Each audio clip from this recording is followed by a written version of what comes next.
Ajayi, DSS, has been doing phenomenal work, especially with regards to curbing insecurity. We've seen the arraignment of several, bandits and criminals, especially over the past few weeks. So they need to be commended for that. But I think that we also need to be careful about the precedent that is being set here, where we are now saying that our security services are getting involved in mediation, that are in essence labor mediations. Yes, there are security implications. However, let's be careful about where we draw the line. Yeah, Greenberg, I mean, I think it's because it's being reported. A lot of these things happen behind closed doors, and security officials are usually involved in quite a number of them. And I think when we spoke about there being no fiscal strategy under this administration, I think that was a mistake. There have been quite a lot of queues in the past, especially last year, but now it's eased out. But good thing that at the end of the day they've reached a compromise. Let's stay with this day. The government is still talking about that 5% fuel surcharge. Edu Oyedele said no plan to implement in January 2026. A commencement must be gazetted. Presidential Committee on Tax Chair only 50,000 kilometers of 200,000 kilometers of roads in Nigeria are tarred. This data is highlighted by the government to justify the surcharge whenever it takes off or it comes into effect. So doing that, every piece of information here is already in the public domain, as the government offered decent explanation last week. So in spite of that, the general sentiment is that this surcharge or tax, if you will, needs to be expunged from the books. I think first and foremost, it looks like the federal government is adopting a very clever in embedding the question, which I find extremely hypothetical. Why am I saying so? The Nigerians are not saying, I think the board of contention has been shifted. The goalpost has been shifted because Nigerians are not saying that the 5% surcharge, 5% petrol tax is here and now. So they're saying that whenever, from now till 2026, it's just a couple of months away. So the issue is not when.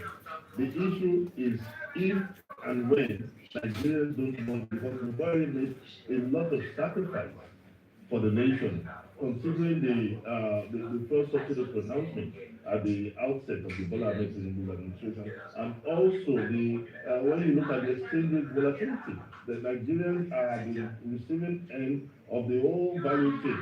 So when you also consider the fact that we have to look at the federal government explained yesterday that the origin of this came from the Federal Road Maintenance Act of 2007, and where about 40% is meant for the road maintenance. It's a good initiative, but nevertheless, in this kind of situation, the use of gazetting and all that does not explain the bone of contention, which is the financial burden put on Nigerians, and Nigerians are rejecting it.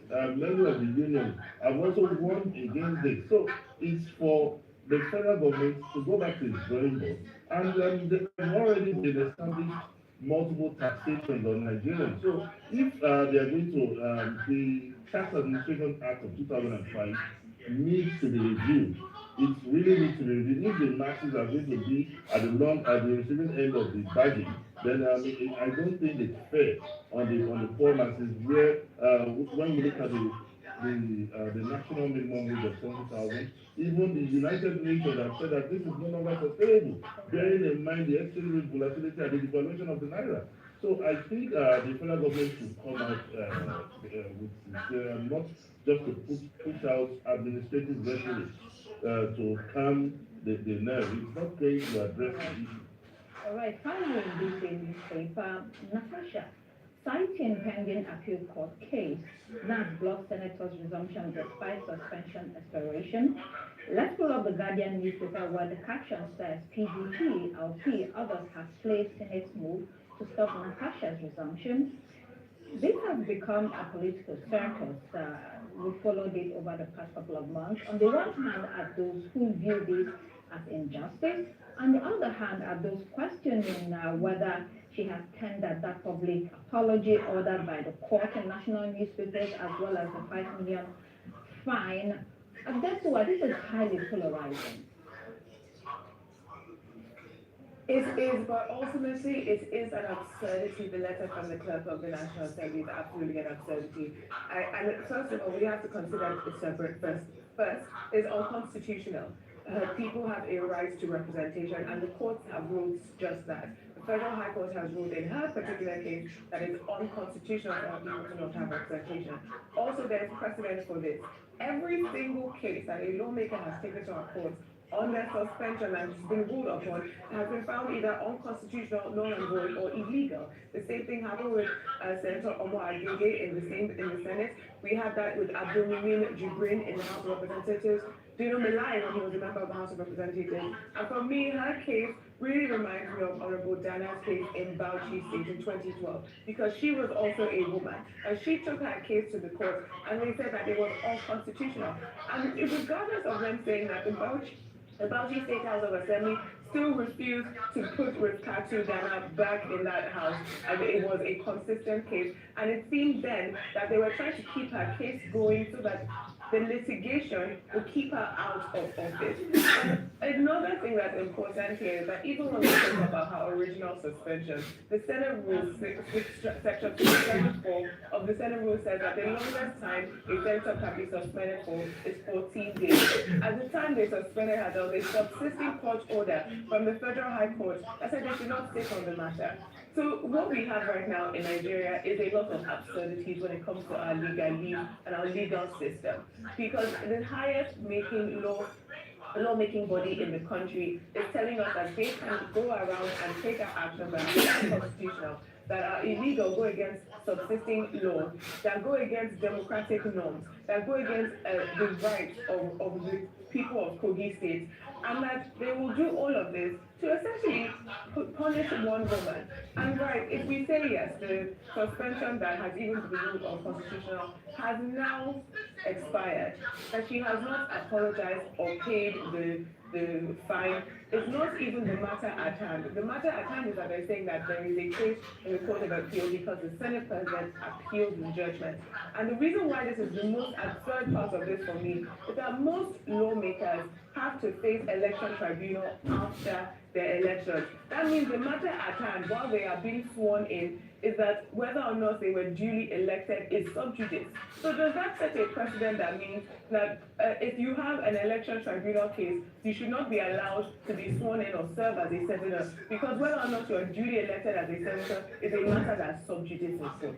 I think it's also important to clarify that with regards to the issue around the rules of the Senate and the suspension, that was not a ruling from Justice Nyako. It was a commentary in the CTC. The ruling It was an order. It was not an order. It was an order. It was an obscure order. It was an obscure order. If you'll allow me to finish. The CTC specifically stated that it was unconstitutional, but that due to the doctrine of the separation of powers, the court cannot interfere with the disciplinary processes within the National Assembly. So I think it's also important to clarify that the ruling was made on the contempt. Yes. If I may speak So from I that, was just you clarifying recall because the that. order. Okay, go ahead. I was just trying to What speak. I was saying there is that the order was vague. However, they ruled that the suspension was unconstitutional, but they did not rule. It was commented. It's a ruling. When you give a ruling, your ruling is contained in the order legally. All right, Benga, please make your point. Adesua, I don't want to disclose here that you're a lawyer, but we know that you are the Arise correspondent for the National Assembly. I'm just trying to clarify the issue of the claim from the clerk of the National Assembly, the clerk of the National Assembly, saying that the case would amount to subsidies if we ignore the process of the law. And you also recall that one of the reforms that the majority of election observers have been clamoring for is that all pending election petitions should end before they are sworn in. So are we now going to use that as a bait for either bringing in Senator Natasha or not bringing her in, because this has already been identified by a lot of civil society organizations that election petitions in court should be concluded. That's part of the election reform that people are calling for. So how will you situate this in light of Senator Natasha's issue? Rebecca, do you want to? Definitely, I think what you're bringing, I think Dana is making the point that it is very incredibly important here. And that's what because what happens in these type of cases that you can't set a precedent. Because if her suspension is sub judice, that means when we have an election petition matter, whether or not a senator or a member of the House of Representatives is duly elected is sub judice. And so if you're saying she cannot come back because her suspension is sub judice, I think that is setting up a precedent for the future. But we're yet to see where they're going to take it. Okay, look, also what time on this topic? The word in the script is that they don't want her back. We'll be watching. Leadership newspaper this morning, CBN targets $1 billion monthly diaspora remittances next year. The central bank governor, Olayemi Cardoso, disclosed the bank is taking deliberate steps to enable these remittances. The monthly remittances, which stood at $215 million, has now increased to $600 million following reforms. Then you have to ask, why is the CBN making all these efforts? The reason is that diaspora remittances are a critical source of foreign exchange for Nigeria, often surpassing oil revenues. They provide steady flow of hard currency that strengthens our external reserves. But when you listen to many Nigerians abroad, Yolanda, I'd like you to come in here. When you listen to many Nigerians abroad, they would rather that Nigeria is thriving so that they can return to their country. Absolutely, and there's a lot of areas to look into as well. You know, it's not just people sending money, it's also people acquiring property in Nigeria, people acquiring assets and doing their best to make sure that they're coming back to a nice cushion when they return, because a lot of people have been having that type of conversation, I'm sure, as you have making mentioned. investments. Absolutely. Yeah, actually tools being set up for them to be able to do that. Absolutely, and this just shows how important the diaspora community is and how these funds are important into stabilizing the Nigerian economy. So this $1 billion is actually quite a staggering amount, and it also shows a strategic, just a way of leveraging the Nigerians' diaspora, so to speak. I think that this is a very positive thing. I'm very shocked at the numbers. I didn't expect them to be that high, especially with a monthly input. That's a really big remittance, $1 billion. Yeah, they've actually recorded one. But Okay, so the target is 1 billion. So we're currently at 600 million. We've moved from 250 to 600 million, and they're hoping to reach a target of $1 billion. Yes, but surely by they're saying, 2026. yes, it should be close enough. But surely there's that level of speculation, as it coming in monthly, 600, and then expecting that for 2026. So it's not all so right. far.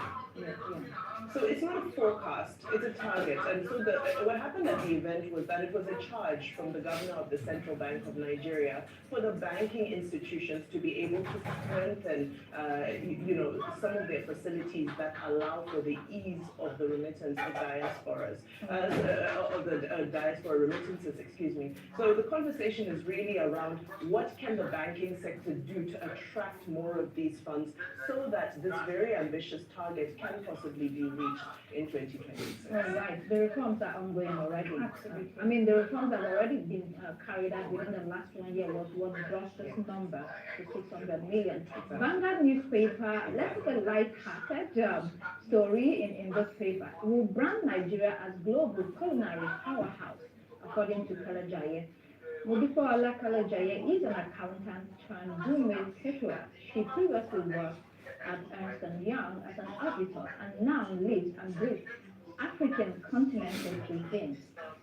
Guys, can we take a minute to discuss how branding Nigeria as a country with cultural and creative assets and positioning it as a hub in Africa, for music, film, theater, innovation, fashion, can reshape perceptions about the country within the continent and globally. So we're talking about soft power. When that you want to come in here? Yeah, well, it's quite interesting to see that just some months ago, Nigeria launched the Nigeria First policy. And when we look at our immense potential, we've really come of age and we should be able to maximize our potential. But in doing this, we need fiscal discipline. Just yesterday, the Minister of Information spoke about the 6 months ban on sheep production. Yeah. And he explained that that was not a policy experiment, but a bold and strategic move for the government to become a global leader in the shea production and in the agricultural value chain. But be that as it may, we should realize that the world is moving at a very fast pace. So 6 months for me is a deal breaker. A lot of things could have changed. There's so many things that are changing in different sectors, technology, so many reforms. So the federal government really needs to, if it's not going to slum into what I would call a wishful thinking, it really needs to come up with an ambitious and proactive plan to ensure that most of these are potential. Because Niger State alone can supply the world on this she product. And we also know that Nigeria supplies 50% of this she product in the world. So if it's going to take a seat back, it should come up with a comprehensive roadmap where we could maximize this to boost our foreign exchange potential and also create jobs. Okay, let's move quickly to Daily Trust. A very sad story here. How floods swept away two sisters in Zaria, Kaduna State. It's such a sad story. Two sisters got over a motorcycle when the driver was set to hit the edge of the drainage, and in an attempt to jump over, she fell into the water with the child on her back. Very unfortunate incident. It also mirrors the flooding that is going on across the country because of the rainy season.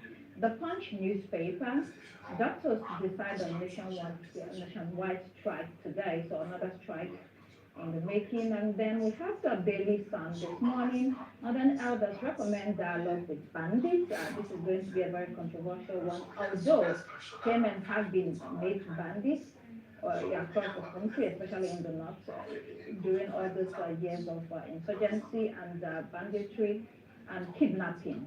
Okay, let's see what's happening in the international headlines. Daily Graphic, State of Retail Markets. This is the Chief Executive Officer of the Ghana Investment Promotion Center, warning foreign investors. He has told Ghanaians that while foreign investors are welcome, sectors legally reserved for Ghanaians will be protected. Ghana Investment Promotion bars foreigners from engaging in petty trading and other businesses strictly reserved for Ghanaians. Yolanda, I'd like you to come in here. This news item is timely in light of the civil disturbances we've seen all across the African continent with regard to small businesses. We have Tanzania, Cameroon banning those small businesses, and a lot of Africans reacting. Yet, the majority of Africans on the continent are into small businesses, SMEs, and we're also talking about the African Continental Free Trade Area Agreement. So, really, how does this all work? I'm on the fence with this one, to be honest, Dr. Constance, because on one hand, you have the small businesses being protected, and on the other hand, investors being invited to come into the nation and bring in their money to, raise the economy and all of that. So it's really difficult to say because both sides have their pros and their cons.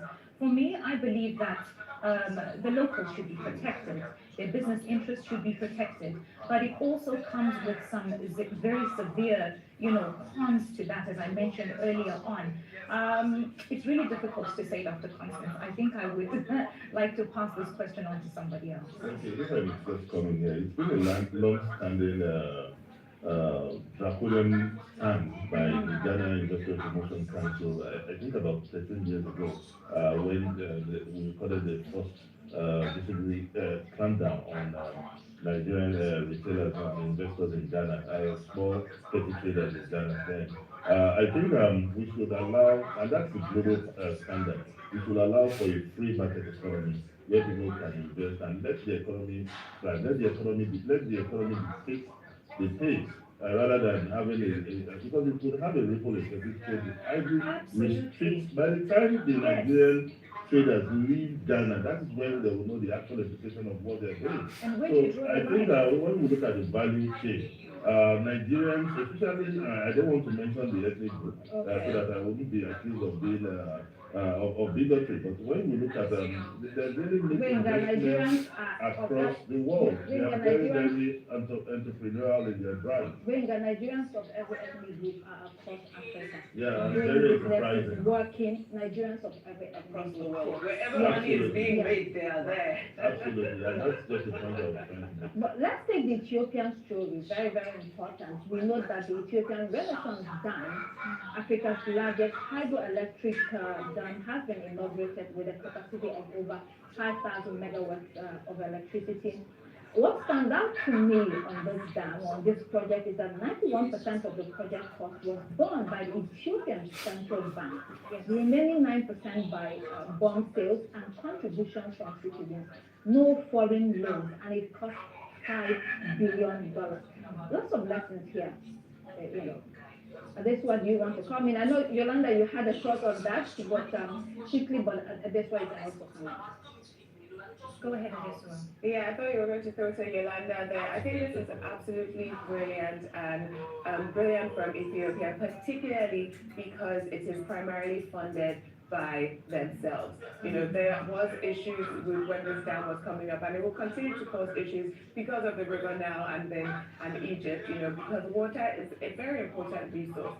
We were speaking recently about the battle over water, and control over water is what both unites countries, but also what sparks crises across this continent.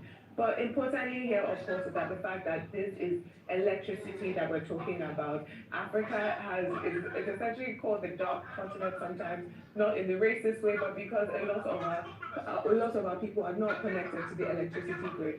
So honestly, kudos to the Ethiopians for carrying out and completing this project. But I also think when you think about Egypt and when you think about the repercussions, I think this is going to have both positive and negative effects. Definitely, very quickly before Yolanda comes in, I also think that this ties in very beautifully with the story around diaspora remittances, because the dam bonds were created by the Ethiopian government, which in fact created a diaspora remittance fund, a bond that those who were in the diaspora, in essence, could contribute their earnings towards the fund that built this dam. So I think when we're talking about diaspora remittances, as we were earlier, it's not just about talking about the numbers and being sort of excited about what the numbers say. It's about, are these remittances being used as development drivers as opposed to consumption cushions? Because we don't need an influx of more money that goes towards consumption. What we need is money that is fueling productivity and development. So this is a fantastic example of how diaspora remittances can be turned into bonds in order to fund developmental initiatives.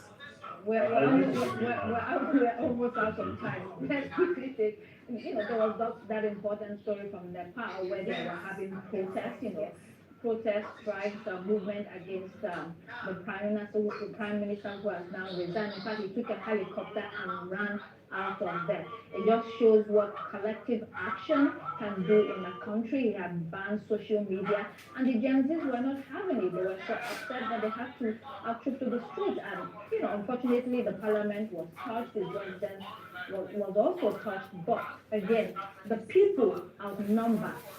No matter the number of the policemen, even the street soldiers, the people who outnumber the leaders. That's just a lesson there.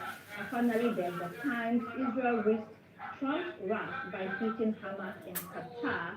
We also have here Daily Mail that has a rather humorous headline: Why in God's name did our battle flag ambassador to Washington gone over wicked pedophile who called him Pity? That's the Epstein files and the scandal that is unfolding.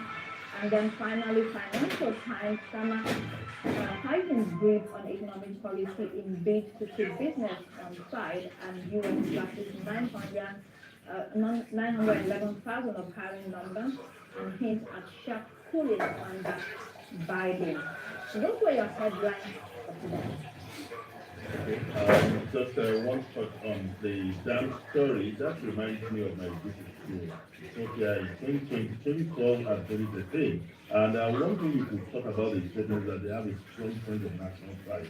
I remember a cab driver driving around the roundabout of, he talked about having seen the Adwa Square. That was where they defeated the Italians. So they've always had a strong sense of national pride. You could see them defending their budgets that they didn't seek the assistance of the US government. I hope that the Nigerian government could borrow a lead from here.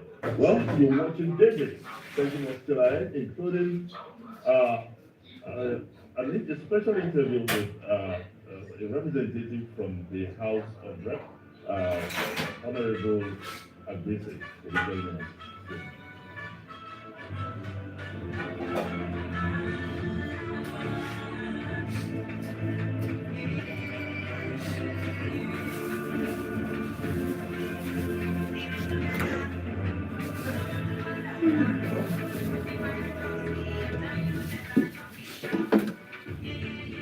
Coming soon to over 500 million smartphone users and 1.5 billion voices. Making for the world out of Africa.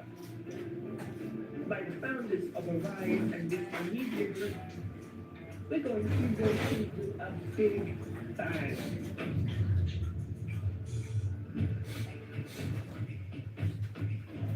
A new homegrown social platform born in Africa and built for the world, blending community, culture, and cutting-edge AI. It's fast, culturally rooted, data-friendly, and designed to scale globally. A digital platform for youth, creators, and business.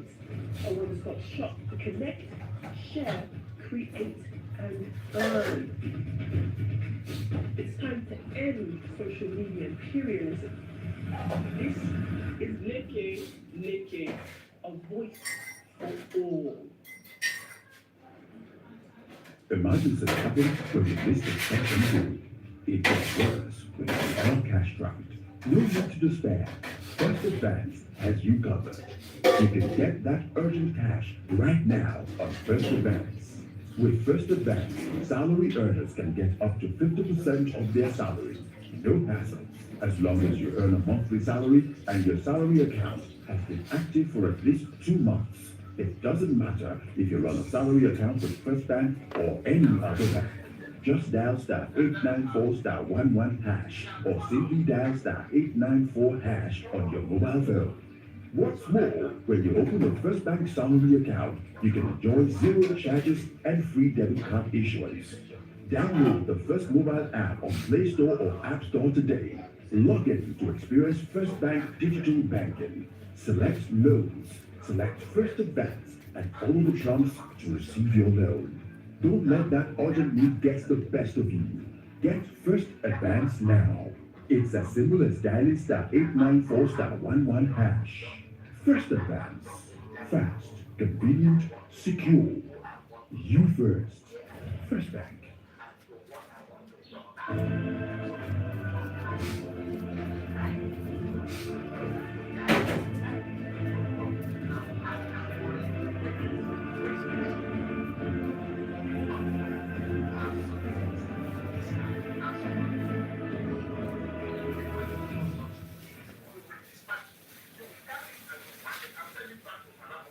It's 7:35 West African time. This is Daybreak. Thank you for staying with us. Now, the Speaker of the House of Representatives, Honorable Tajuddin Abbas, has raised strong concerns over Nigeria's growing public debt, warning that without transparent management and strict oversight, the burden could threaten the nation's economic stability and future. Abbas was represented at the 11th Annual Conference of the West Africa Association of Public Accounts Committees in Abuja by House Leader Julius Ihombere, cautioned that Nigeria's debt to GDP ratio had hit 52%, exceeding the legal ceiling of 40%, and called on parliaments throughout West Africa to intensify their scrutiny of government borrowing to protect their citizens' future.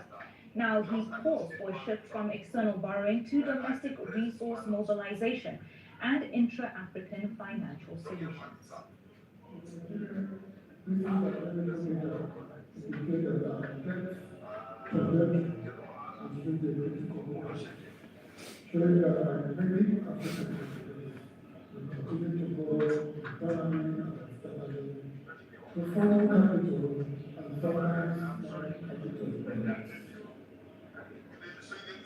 These provides important tools for stronger oversight, transparent foreign practices, and collective development to ensure tangible economic and social reform while carrying out in South Africa, joint levels and regional government operations. By 2022, the continent's total public debt reached $1.8 trillion. With the external debt alone surpassing $1 trillion, 7 countries are now in dangerous debt to GDP territory. Well, for more on this, we're joined in the studio by Honorable Felix Agbese. He is the deputy spokesperson of the House of Representatives. Honorable Felix Agbese, thank you for joining us on Daybreak. Now, let's start by looking at the statement issued by the Speaker, though represented by Honorable Julius Nwabere, talking about Nigeria being at a critical point in its debt situation, which, according to him, has reached 52%, exceeding the statutory 40% ceiling. The reality seems more poignant than the retraction of the statement saying that Nigeria's debt could be used for development and growth. Where do we really stand here? Because even when we look at the debt to revenue ratio, it's 70%. So it's really, really high, and many Nigerians believe that it's a critical point for the Nigerian economic situation. You could respond to this.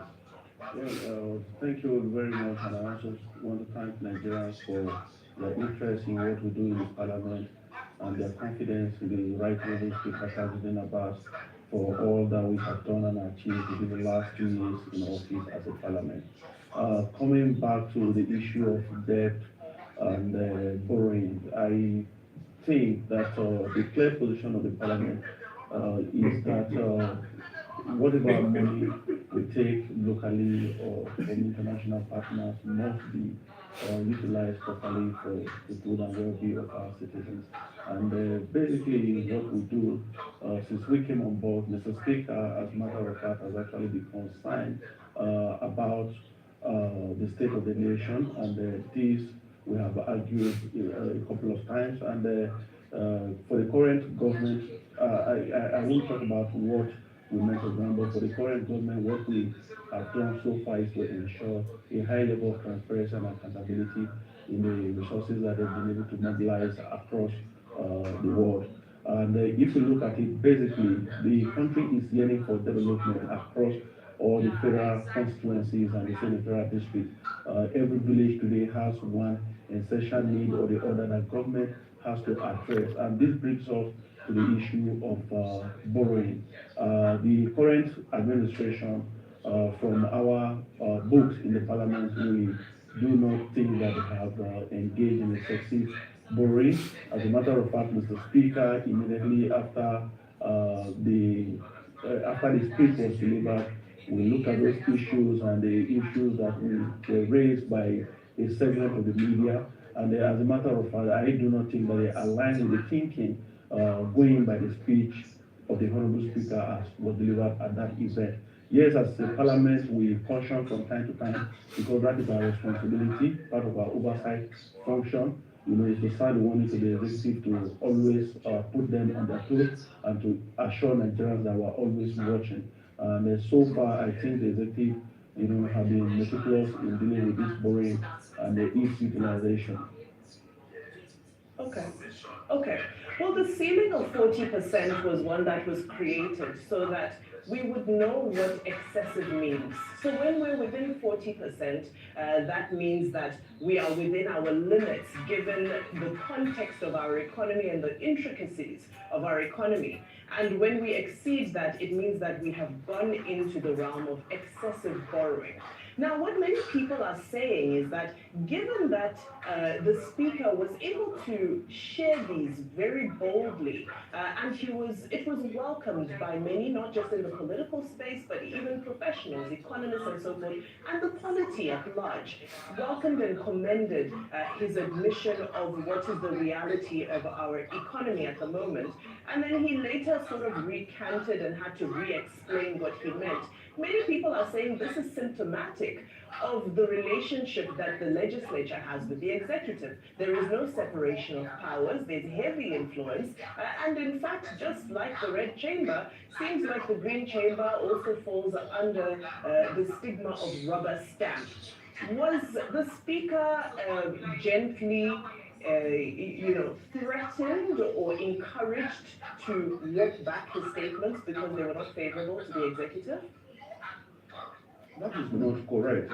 We actually speak to issues, and the issues on ground as far as country is concerned today is that there's a great need, for infrastructural development. And like I mentioned earlier, every village, every community in this country today is in need of basic necessities of life.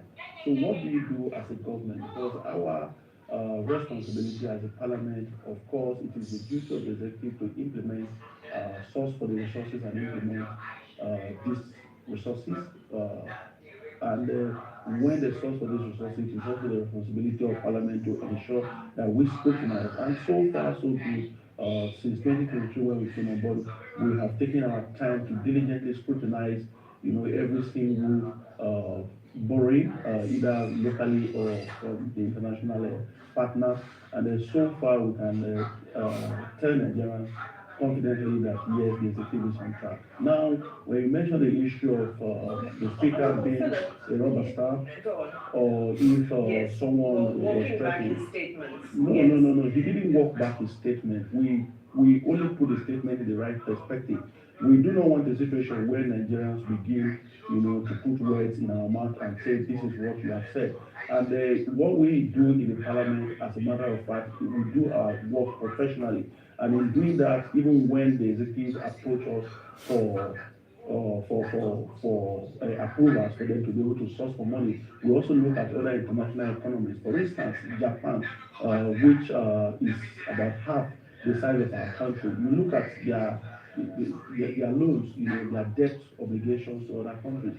Look at countries like Spain, Italy, and but Japan is not a monoproduct economy. Let's focus on the fact that our limit is 40%. Japan's economic profile allows it to go up to 200%, purely because of the diversity of that economy. We're a monoproduct economy. So are you saying that the speaker didn't intend to tell us that we've surpassed the limit of 40% to an excessive point of 52%? Are you saying that wasn't his intention to share that information? No, that wasn't his intention. And let me put it clearly, because before we came in 2023, the budget of this country was just about 25 trillion naira. Today we are operating about 60 trillion naira budget.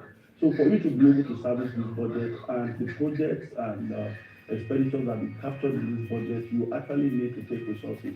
So the question of 40% and what other countries are taking, if for instance you say Japan or any other countries are taking about 200% of its resources, why do you think Nigeria should stop at 40%? And again, what is also important for us as parliamentarians is the fact that Nigeria is in great need of rapid development. When these monies are taken, will the executive utilize this money beautifully to the benefit of all citizens? Are we in need of roads? Are we in need of infrastructure? Because if you look at it again, when you take loans, you borrow, you also will invest that money for the future of your country. The infrastructure that we're building and developing as a government, they are for the use of our citizens. So if we take this money, I think once citizens and the parliament... I appreciate that you're bringing up infrastructure. Yes, yes. Because I want to ask you something very important about the 48-hour ultimatum that the House of Representatives has given our Minister of Transportation, Al Khali. Said that he snubbed the National Assembly after the train derailment with 618 people involved. And I believe you had very strong comments for him saying that he was disregarding the Nigerian people. Yes, but actually, I think yesterday, even before we finished, the minister got wind of that summon and he made effort to appear same yesterday. So I think shortly we'll be done with that issue because he has also made effort to say he is ready to appear before all today. Thanks to the proactive nature of the current government, because in time past we didn't have this kind of executive that will respond to someone by the parliament. So we are going to deal with that issue. And when we mention the issue of borrowing, to service the critical infrastructure, of course, the rail project, for some time it has not been what it used to be, and the government is trying to source resources to invest in that sector again. And aside that, if you drive around the Federal Capital Territory, you also see the wonderful job being carried out by the Honorable Minister of the Federal Capital Territory. We're in need of this infrastructure and we want these things to go right. So our duty as a parliament is to ensure that not just what we borrow as a country, even the states, because we also give approval for the states to be able to take foreign loans. So we also look at what the states are doing. Are they reinvesting the money properly? Are they putting it in the right place? And today that we are all moving towards renewable energy sources. So solar projects are being carried out in the country. If people are borrowing to invest in water projects, definitely they are not just investing into the future of the country, but the well-being of the citizens of this country. That is exactly what Mr. Speaker is interested in, and that is what we are doing as a parliament to ensure that we see the rapid development of the country. Again, we're also concerned because if the government is going to take loans from external sources, as a parliament, we also look at the interest rates, how it will impact on the economy immediately and even in the long run. So these are the things we look at. We don't just look at the figures to say, okay, this is what government is taking. No, we look at what government is going to invest that money. And as a parliament, we also have the responsibility, to follow it that this money has been well invested in the country. Okay, Honorable. Well, some people are saying that the real problem isn't actually the borrowing, but it's poor revenue collection. Now, is the House doing enough to hold the executive accountable for all of these weak tax policies that force Nigerians to borrow more? Yes, I think it is not really about that we don't borrow because we do not generate enough revenue. Countries don't actually borrow because they do not generate revenue. Let's put that very clear. You borrow because you want to service, other obligations that you consider to have long-term impact on your economy and on your citizens. Because, for instance, some of these borrowing that we do is like investing into the future. You take a loan today with a good interest rate, repayable within a period of 30 to 40 years, and then you invest that money. So you give life to the generation of your country that are currently in existence, and you also will invest into the future of your country. But as a parliament, we have always made it very clear to the executive, to all Nigerians, that yes, as a parliament, whose one of its cardinal principles is to promote accountability and transparency, we will always follow the executive. And in the last 2 years, we have ensured that every single money, either our revenue sources or from borrowings that are properly invested, we follow this money, we do this through our oversight activities, and from time to time, we invite members of the executive to come and explain to us what we are doing with the taxpayer resources. So for us as a parliament, it is about accountability and transparency. We're talking about fiscal tax now. When we look at the entire outlook for debt to GDP ratio, we could see that Sudan, Mozambique, and Togo, they are topping the charts. They have more debt to GDP ratio, and interestingly, Nigeria, South Africa, and even Ghana beside us having one of the lowest. But I think the point is not really in the borrowing, but do we have enough sustainability framework to sustain it and to translate it in such a way that it will impact the common life. I think that was what the representative of the speaker was trying to make actually some of where he made that comment about the need for a fiscal reform to drive Nigeria's debt. Yes, that has always been the position of the parliament, and Mr. Speaker's speech did not deviate from the position of the parliament. Our position has always been that within the sub-region, of course, at the event where that speech was also delivered, it was the West African Public Accounts and Finance Committee conference, which our country is privileged to be hosted this time. We, as the giants of this continent, have the duty and responsibility to continue to lead the way in terms of legislation and other activities that we carry out. And our parliament is one of the strongest parliaments as far as the sub-region is concerned. Sorry, quickly, let me just clarify your point now, because when you're talking about having that sustainable fiscal framework, a lot of people are also complaining about the chaotic situation of the Nigerian budget and saying that the budget has recorded some is not in line, that complain about the potential additional failure in Nigeria's budget performance. How would you like to react to that? Well, in the last 2 weeks, we have done quite a lot, working, our committees working directly with the Honorable Minister of Finance and the Honorable Minister of Budget and National Planning, and we have looked at this issue, and I can tell Nigerians from my standpoint that the budget is doing very fine. What is being delayed at the moment is some components of the capital expenditure framework, which of course our constituents are concerned. Nigerians are actually concerned that we have not been able to do much in that regard. But when we invited the Minister of Finance in the budget and very wonderful presentation, they made it very clear to us that they've been able to service a larger part of this, and that procurement processes have also taken place. And that after the procurement process, for this one mind now, you go blow. They have also introduced measures to ensure that within themselves, within the executive, there's a high level of checks and balances. And that which they have done is to ensure that procurement processes, which of course in the past didn't follow due processes, have been rectified. They make sure that all right. Okay, Honorable Philip. So, the Financial Responsibility Act of 2007 is the constitutional instrument that states that our debt to GDP limit should be 40%. And so, based off of a legal standing, we've exceeded what our own constitution requires and recommends. However, having said that, you've also said that the budget is doing well, that it's progressing.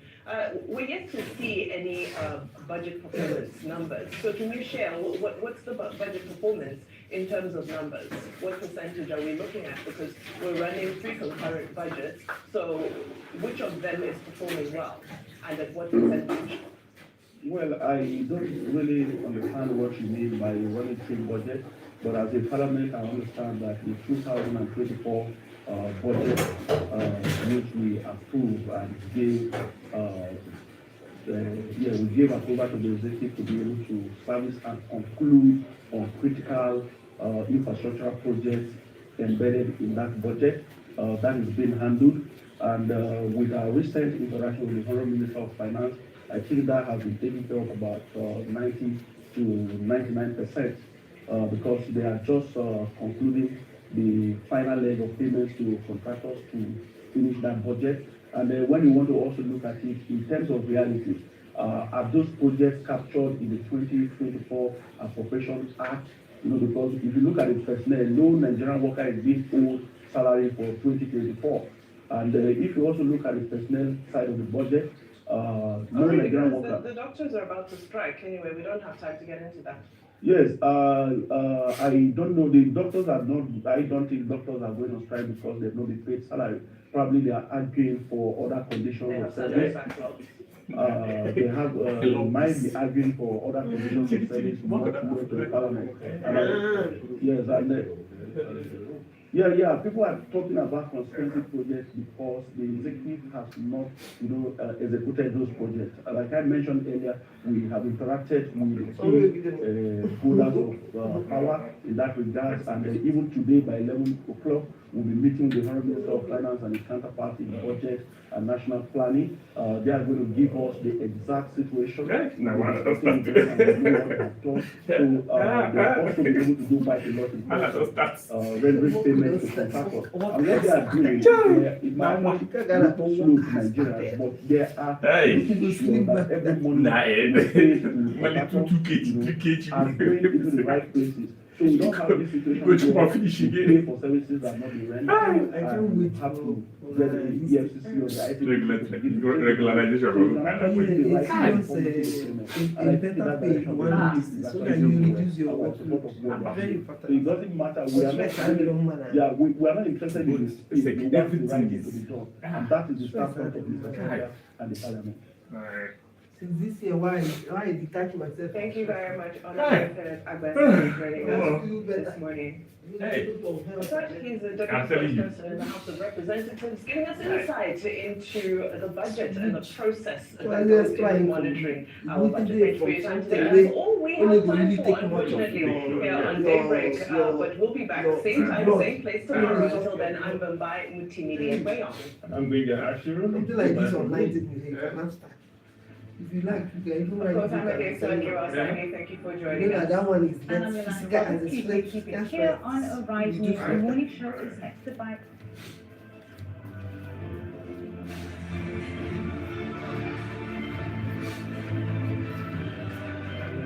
by that September, that's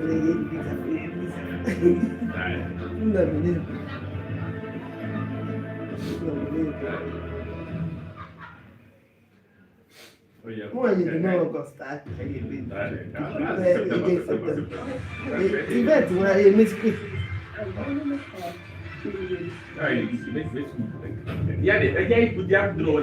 Say before school resumes. They'll bring out It's supposed to be before school this year. By the founders of We don't need Arise, resume a now. media group. We're going to see more chief. It's supposed to be August. Again September when school go resume. It's supposed to be August. Yeah, I cannot give them time for waiting. A new home I think they always surprise me with the delays of things. I wonder what is happening there. blending community, I don't culture, know whether the sign person who made it back. culturally rooted, data-friendly, and designed to scale globally. A digital platform for youth, creativity, and business. A one-stop shop to connect, share. We think we're not just getting started. We're not trying based on It's time for everyone social media imperialism. This is Leke, a voice for all. What will banking look like in the future? For over a century, we've existed in the ever-changing world, delivering unique solutions to help our customers reach increasingly bigger dreams. Innovating to create an exciting new world of convenience and freedom, where what you can achieve is only limited by your imagination. Opening up new, more inclusive channels for commerce.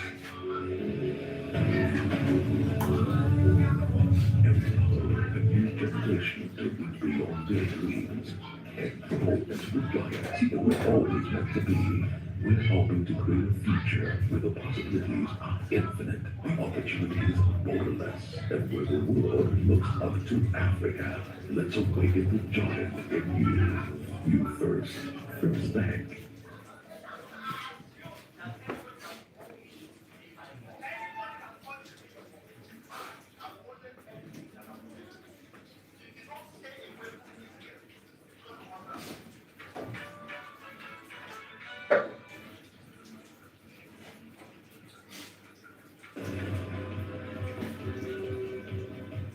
watching Arise, the world's standout news channel. Arise News, awards, and beyond.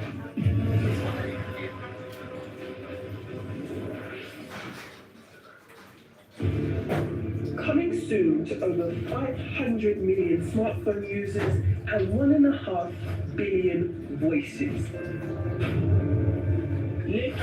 Leke, the social platform for the world, out of Africa. By the founders of Arise and This Day Media Group, we're going to be launching with a big bang.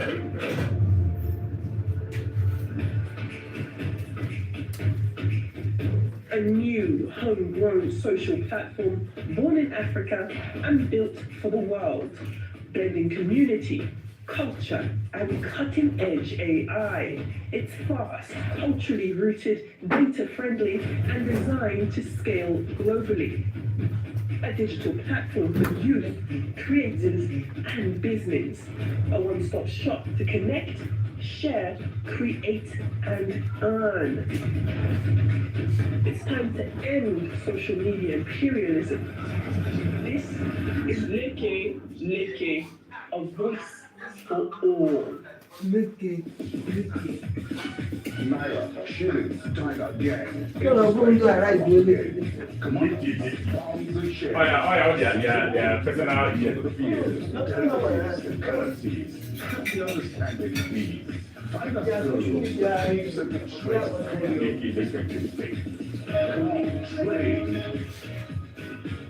Let your money move. Trade.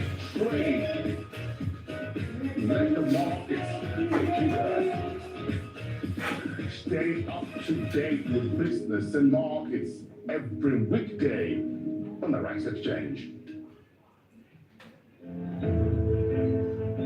Progress comes in fits and starts. It's not always a straight line, not always a smooth path.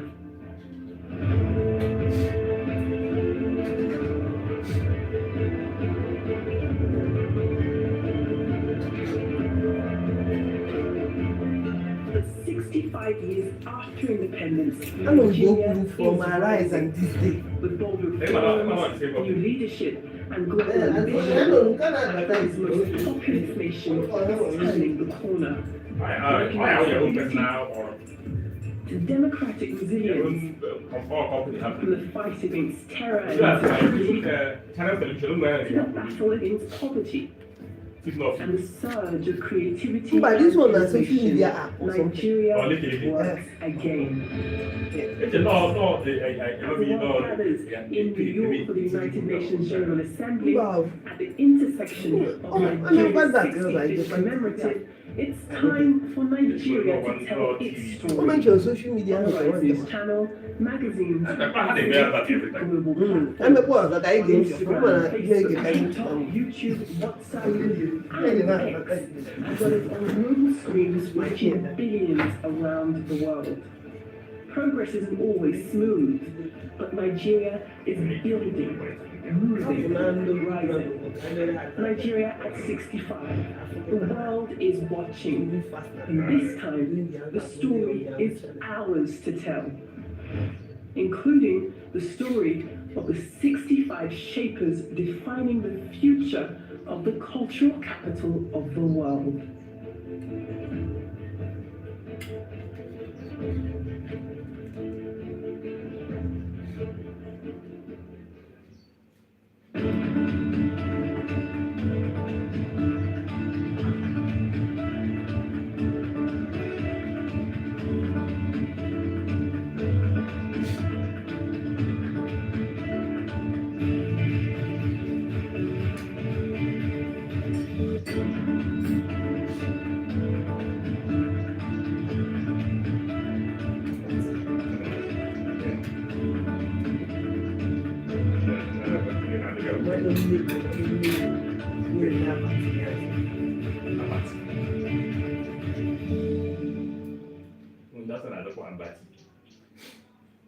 Good morning out there. You are watching The Money Show Here on Arise News, I'm Ruben Abachi.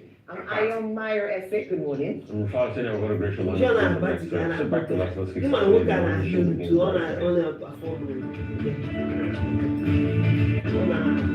Perform myself. You not going to do my fight. Mama don't need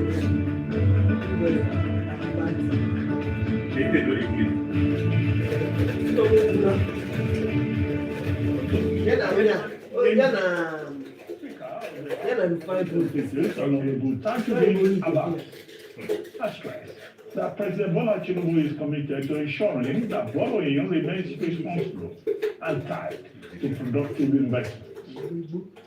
The National Assembly recently approved President Bola Tinubu's external borrowing plan for 2025 to 2026, which included $21.19 billion in foreign loans, 15 billion yen, a $65 million grant, and about 757 billion in domestic borrowing. This borrowing plan was also made up of a proposal to raise an additional $2 billion through a foreign currency bond issued in the domestic market. Abbas noted that public debt, if well utilized, could engender growth and development in any country. He said Nigeria could leverage responsible borrowing for sustainable development as demonstrated by the Tinubu administration.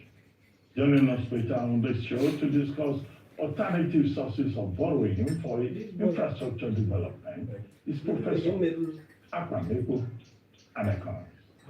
Also, we shall be engaging Dr. Baji, MD CEO of the Association of Generation APGC. We will be discussing Nigeria's power sector, which faces a deepening financial crisis that would push the federal government's liabilities to about 6.2 trillion naira by the end of 2025 and meet the rapid growth of premium customers from the national grid. Last Chairman, Special Committee on Exam Malpractice, JAM, will be discussing JAM's investigation of the 2025 UTME, which uncovered 4,251 cases of finger blending and 192 instances of AI-assisted recognition via image morphing. Everyone news breaking headlines across the globe. FM Makisai gives us updates on the forest in our world brief and also reviews today's newspaper headlines across the globe. Rotu Sudhir will give us an update on global business outlook. AB Yemo will be taking us through sponsor activities across the globe. While Gio will fill us in on what's trending around the world and highly impactful stories on a milestone in our good news report. It's going to be all that and more today on the morning show.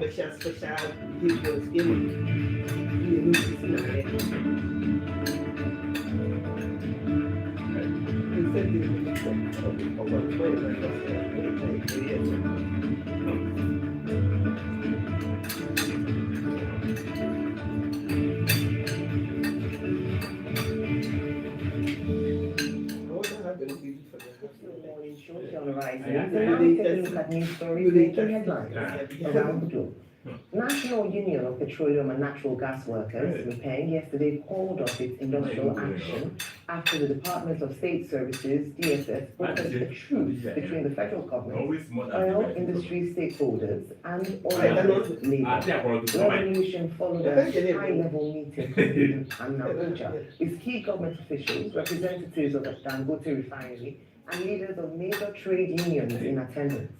But before the agreement was reached, the industrial action embarked upon by the oil workers had grounded commercial activities in several states of the Federation, subjecting motorists to long fuel queues and commuters to immeasurable hardship. Following hours of deliberation, the parties resolved to uphold existing labor laws with emphasis that employees must not be compelled to join any union and should retain the freedom to either affiliate with or decline membership of any labor body. Besides, other outstanding issues of contention were resolved, culminating in the signing of a memorandum of understanding by all stakeholders. The agreement led to the immediate suspension of the NUPENG strike action, which had threatened to disrupt petroleum supply and distribution across the country.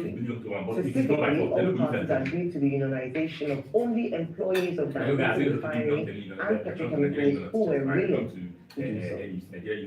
Meanwhile, the Minister of Finance and Coordinating Minister of the Economy, Mr. Wale Edun, and the Chairman of the Presidential Committee on Fiscal Policy and Tax Reforms, Taiwo Oyedele, yesterday declared there was no immediate plan to implement the contentious 5% fuel tax now or on January 1, 2026. Given the already high cost of living and hardship in the land, the Trade Union Congress of Nigeria TUC on Monday issued a 14-day ultimatum to the federal government to receive any plan to introduce any tax surcharge or risk of total shutdown of the economy. Edun, who addressed the press conference in Abuja, admitted that while the Tax Administration Act will become operational on January 1, 2026, the 5% fuel surcharge, which is actually not yet also,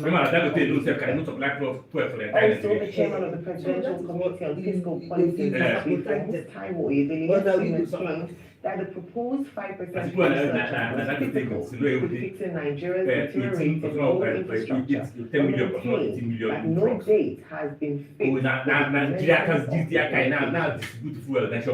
And now moving on to the motion of the Senate, which has formally declined Senator Natasha Akpoti-Uduaghan's request to resume her legislative duties despite the expiration of her 6-month suspension on September 4, 2025. The country's apex legislative institution signed an independent appeal at the Court of Appeal as the primary obstacle. Akpoti-Uduaghan, who represents Kogi Central Federal District, was suspended by the Senate on March 6, 2025. Over allegations of misconduct. Strongly disagreeing with the Senate leadership, People's Democratic Party condemned the attempt by clerk of the National Assembly to bar Akpoti-Uduaghan from resuming at the Senate after the by Senate President Senator Godwin. It would be recalled that the Federal High Court had ruled that the suspension was excessive and unconstitutional. But a subsequent appeal filed by the Senate President prevented Akpoti-Uduaghan's reinstatement. The acting clerk further assured the senator that she would be duly notified of the Senate's decision once the legal issues were resolved. And now finally, in our news today, in the health sector, the Nigerian Association of Resident Doctors will today, Wednesday, hold its National Executive Council meeting to determine its next line of action on a pending ultimatum to the federal government.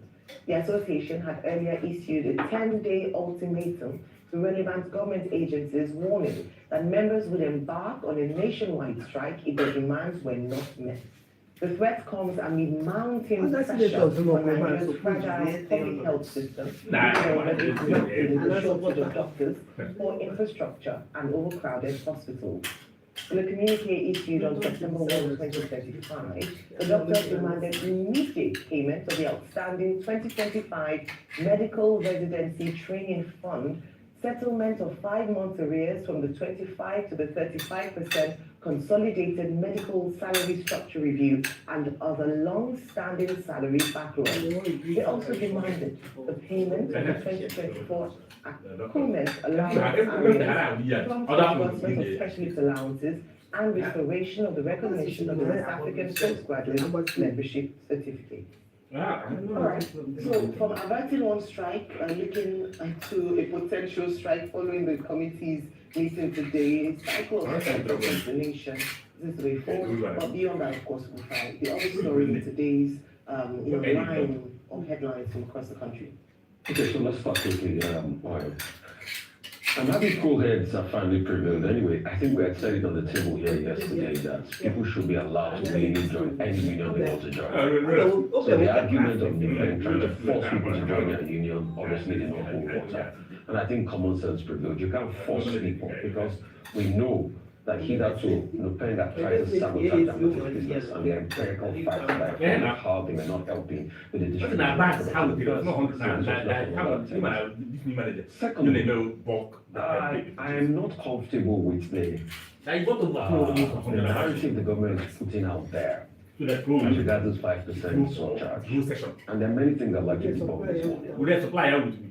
Since we return to democracy, The argument of, oh, you know, I've been calling for it's experiment law and all of that. Yes, valid, but also on a functional argument. In 2003, Olusegun Obasanjo from 23 Labour kicked against it. Olusegun Obasanjo talked about a petrol tax. The petrol tax, he said then, was to be able to cushion the effect of subsidy. So he claimed that he had removed some portion of the petrol subsidy, amounted to about $2 billion US dollars then, and that tax was $1 naira, 1.5 naira for 2003 for every liter of petrol sold, was to be able to pay for the subsidies that they are graduating and gradually easing out. President Tinubu was part of those that kicked against it. Labour kicked against it. They went on strike. After the strike, they finally agreed on 34 naira per litre. The petrol subsidy, the first time they talked about it in early 2000, was to be, the petrol tax was to be able to pay for subsidy. But they have put it in the bill this time around. And why I'm against TUC is that, honestly, I think Labour and Labour unions in Nigeria are trying to research departments that at least check most of these laws and scrutinize them, so that it's not when the media is reporting it, they are now coming in retrospect to look at it. If they had had a research department that scrutinized it, they would have pointed out what the tax debate was going on. So for me, the argument is like this, not bad. But the point I'm trying to make is this.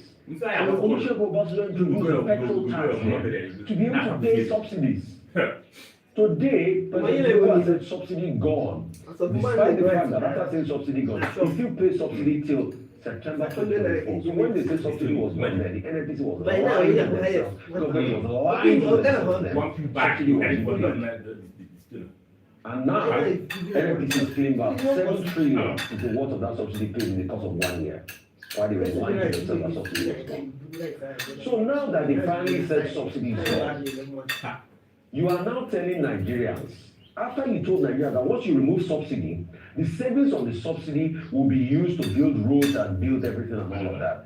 Now you're not telling Nigerians that after you said subsidy is gone and you promise them that the savings will be used to do road infrastructure and everything, you are not telling them to not pay an extra tax to now do those roads. You claimed before that the subsidy that was removed will be used to do. The government is now telling us himself that out of the we have, because of the same thing we need to fix. Really interesting argument. I applaud you for that argument. But this government also forgot that Minister Obasanjo came to say now that have not been done. But guess what this government is you have to start a new road. We all spoke about. Okay, it's been in the works. Tinubu was one of the governors who collided. Started that new road. When you can easily use to fix all the existing roads you have before you about 700 kilometers. And that's why yesterday when I was talking about cost benefit analysis, a lot of people thought I was joking. You have the chance, even if you had that money somewhere, which I know the government did not have to expend, but you could have taken out facilities to be able to fix a pre-existing road. So I've applauded the government. And you went ahead, you started a new route that incurred a lot of cost, and you leave the other one. And you say you're going to tax Nigerians, the 5% tax on petrol. For those that will really make arguments, and I can read every argument people are going to make this morning. They're going to cite South Africa and say, okay, they pay petrol taxes. Oh yeah. But South Africa also pays subsidy on their fuel. Most of the top African countries in the first 4 brackets in terms of GDP, high GDP in Africa, they pay some form of subsidies. And for those that are comparing Nigeria and South Africa, heck yeah, you want to compare how much South Africa spends on infrastructure, you want to compare the budget size of South Africa. In case you want to know, the budget size of South Africa is over $125 billion. That's about 2.2 trillion rand. Our budget is just about 54 trillion. That's about $36 billion. South African budget, if you were to graduate it to Naira times, about 199 trillion. So when we make this comparison, let's go for the arguments. Lastly, the case of Natasha. I think it's crystal clear that this is just personal vendetta. I'm telling you.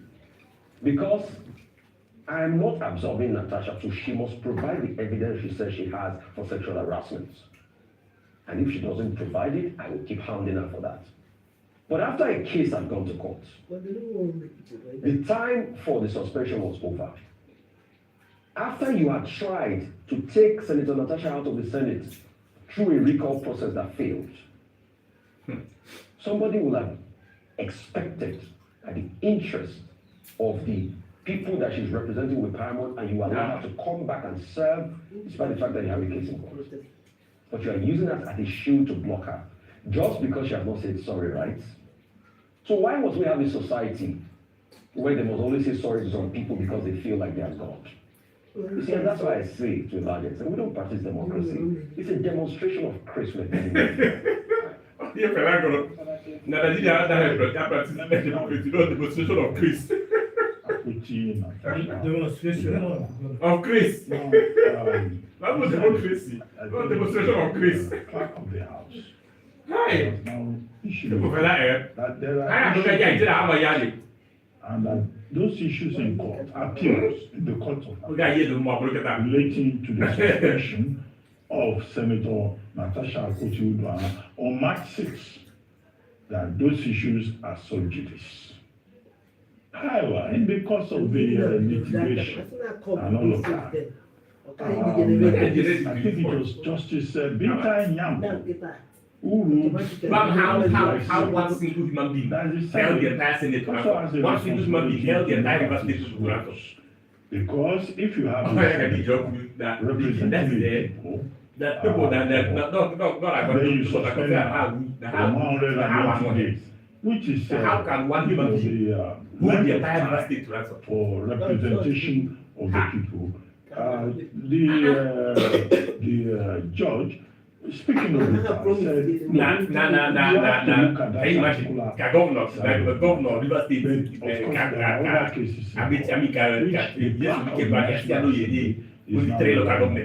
so you have the central who has been suspended for what we call gross misconduct. And now we're in the 6-month suspension. September 4th. And you know, we tell you truly. Now election happened. Now not only election happened to be the entire River State determined. However, now the point is this: that the people that she's representing, they've been denied representation. And Mrs. Uduaghan is saying that, look, there are issues, there are things she wants to pursue. Now she has not been given that opportunity, now that they are saying there's still a case in court. The third point, critical point in that regard, is that the Senate is in recess. The Senate being on recess is not going to return until September 23. So whatever all this conversation is all about, nothing can happen before September 23. What may well happen post 2020, September 23, is that the leadership of the Senate must come together and then say, well, we have this matter before us, and then we look at it. Number 2 subject, the Dangote matter. Now there is a narrative out there, which is the narrative of Nupeng, Petron, of Labour, saying that the Dangote refinery has now agreed to have unionization. I made the point yesterday. I don't know why we were bringing this subject back. I made the point yesterday that under international labor ILO rules, if you have over 50 plus 1 persons, then you can have a union. Now, it seems to me that, you know, the Dangote group, they've created their own union. They have their own workers who want to be part of a union. This refinery driving trucks association whatever name they call it. They already have it. And so, the other point is that the right to join a union is voluntary. You also have the Petroleum Tankers Drivers Association, the PTD, saying that they don't believe in the leadership of NUPEN. So there's a lot of crisis in that regard. The residual point, which I think is more... This man personally didn't get problem. I talk at the DSS. Yeah, no, I don't like it. Now, petrol, there was not the petroleum one time, one like, go away. Moving into this matter. Yeah, they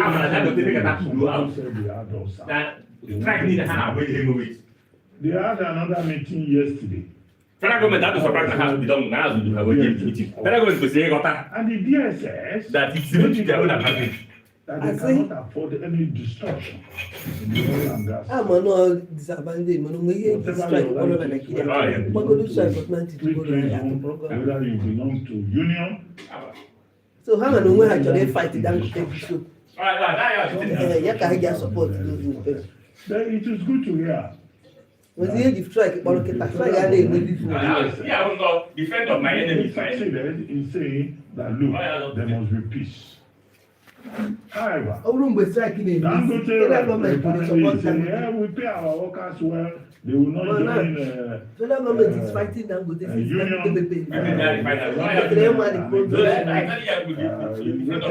So how will I sponsor them to pay the hand? Lenders will be concerned if you go to whereby use to maintain the pay to fight them. That is what is happening. Now that the subject has been brought, find her money. there can be accommodation. You did not go ahead and do that. They can talk. And you know, when I say 50, 70, But the part of that is important to us is that we as Nigerians, we don't want destruction at the first station. We don't want a situation where we will not be able, to buy fuel. What is the other subject? There were about 5. Well, resident doctors, look, they are asking about arrears. They are talking about their allowances. Government should listen to them. It should not just be about oil and gas. These are people who are perpetually going on strike because they've not been paid their allowances. One doctor, after working for over 72 hours, collapsed the other day and died. Doctors are there to save lives. We should not kill them in the process of saving lives. And what are they asking for? They're asking for their allowances. They're asking for their arrears. And resident doctors constitute the majority of healthcare workers in this country. And yet this country treats them badly. And we have had a minister in this country once upon a time who said, you can go where you like. We have more than enough doctors. Do we have enough specialists? Do we have enough persons to treat Nigerians? So it looks like a case of gross irresponsibility on the part of government. And we have a right to support the people who are saying they deserve their wages, whether they are police pensioners or they are military pensioners or they are resident doctors or they are nurses and midwives. Nurses and midwives have also had cause to protest. And I make the point that the people who are in service, they often forget that they will also end up as retirees. All right, let me start with the doctor strike since that's what Dr. Batis concluded. We talked about and we've been speaking about this a number of times about the condition of service for resident doctors. In fact, not just in Abuja, across the country, we have highlighted the massive brain drain through the Japa syndrome of the very best of our medical professionals, whether they be doctors or nurses, midwives, or just along the value chain of medical professionals.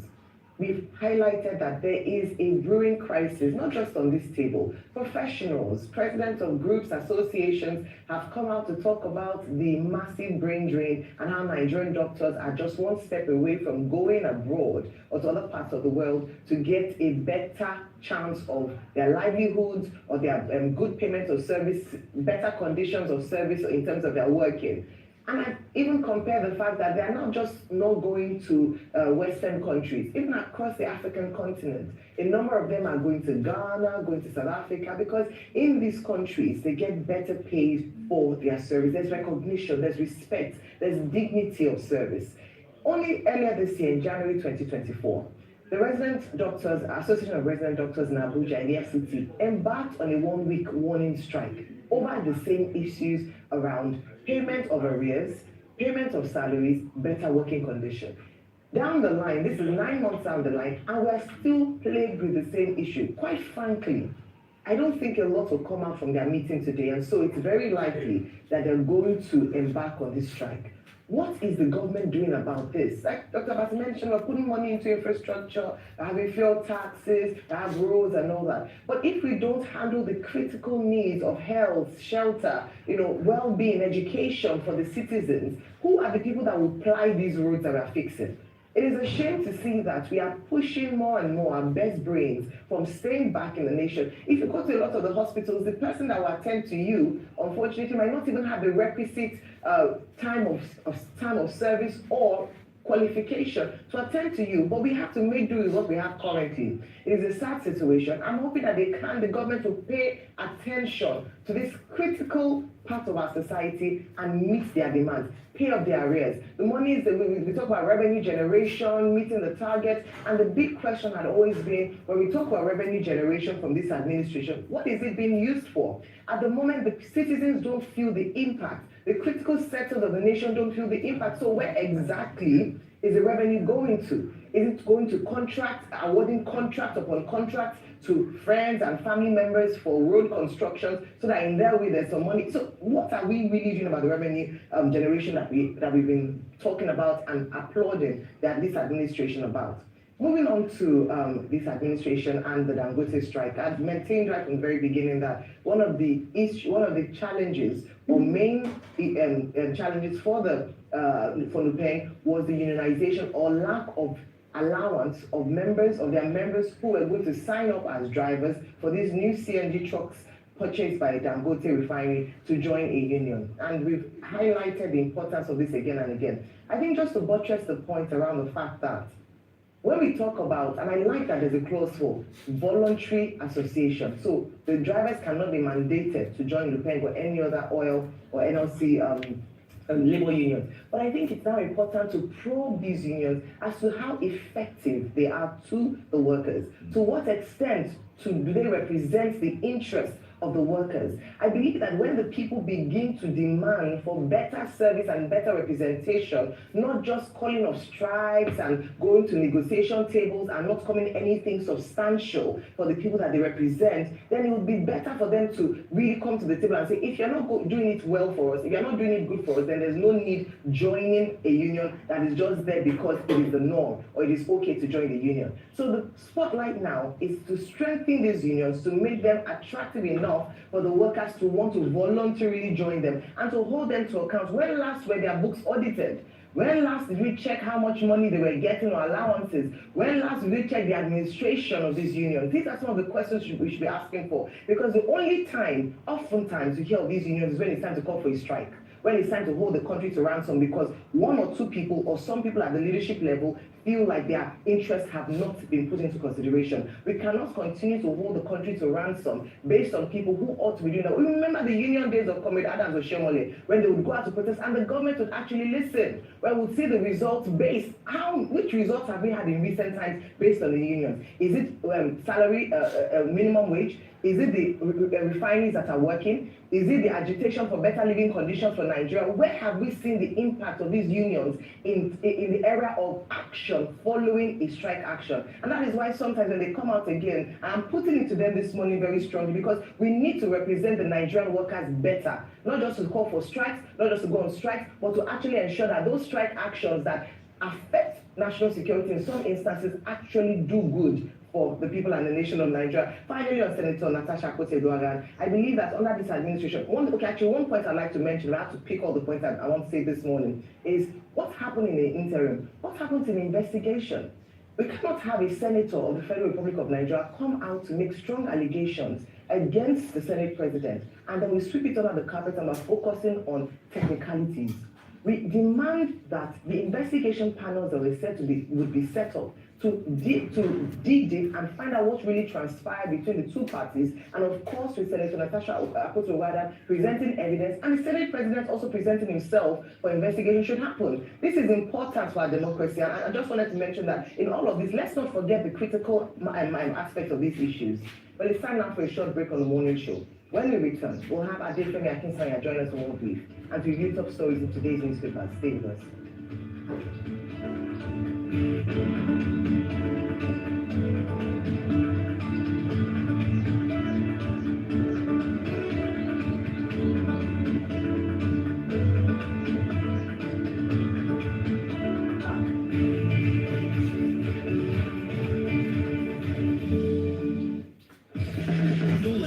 Better.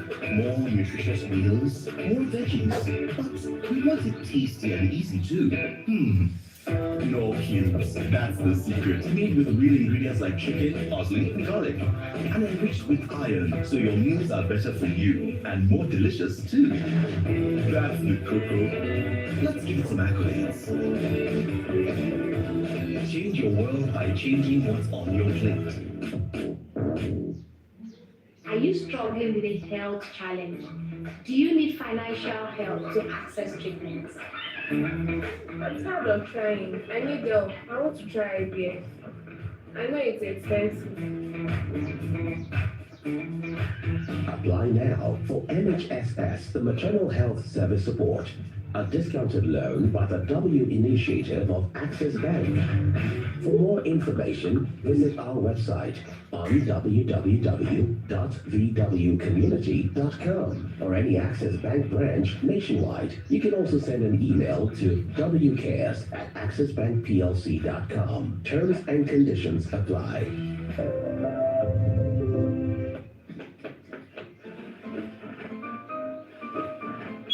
Search for tour videos of Italy. Oh, our next vacation! One command and I take you away, like you are there.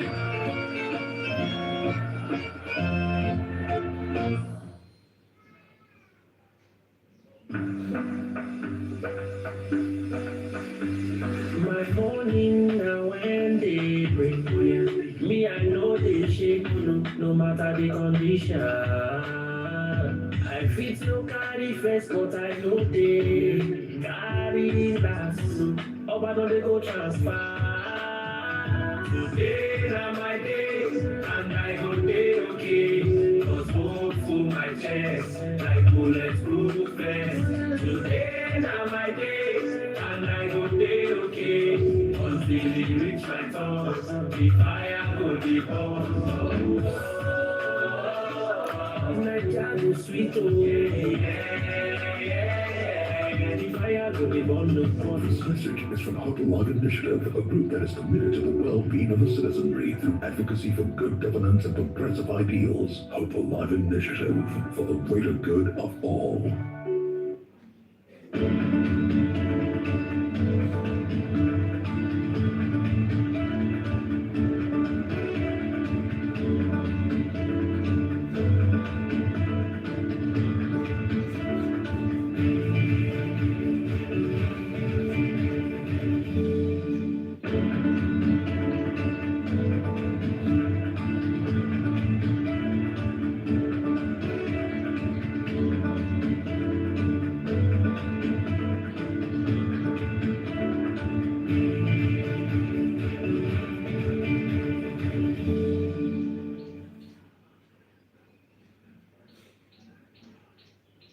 Welcome back to the morning show here on Arise News.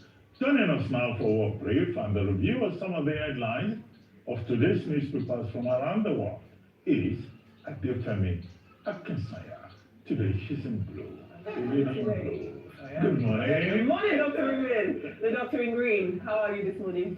Good. Good morning. Good morning. I know primary colors. Yes. 1, 2, 3. All of us, right? I want to give this blue a name. What is it? Give it. Let's see.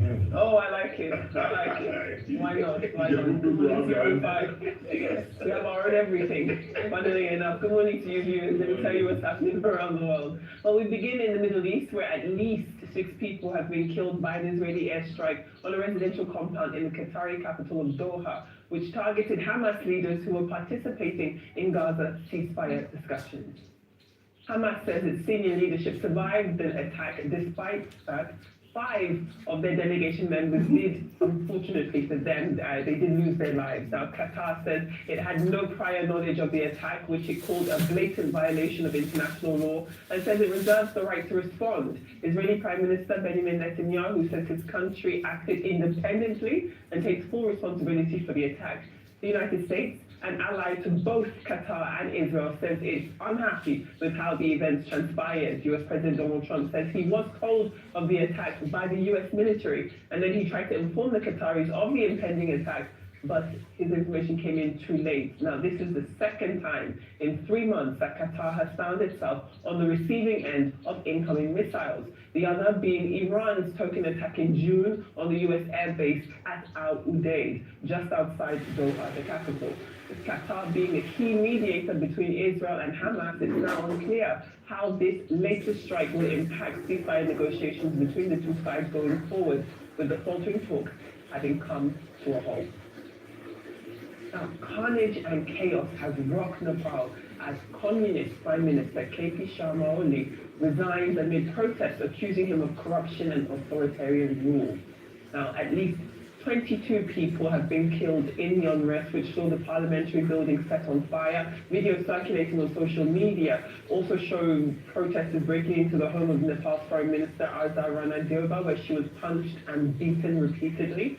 There's a similar story for Nepal's Finance Minister Bishnu Prudel, who was chased through the streets and waters of Kathmandu. The unrest depicts a huge fall from grace for the former Prime Minister Oli, who had gone from being a revolutionary in prison for 14 years to a 4-time Prime Minister. Now, Nepal, a small country landlocked between India and China, is one of the world's poorest countries, and political instability has discouraged investment and economic development, forcing millions of young people who are already angry with this social media ban to seek work, mainly in other countries, including Malaysia, South Korea, and the Middle East.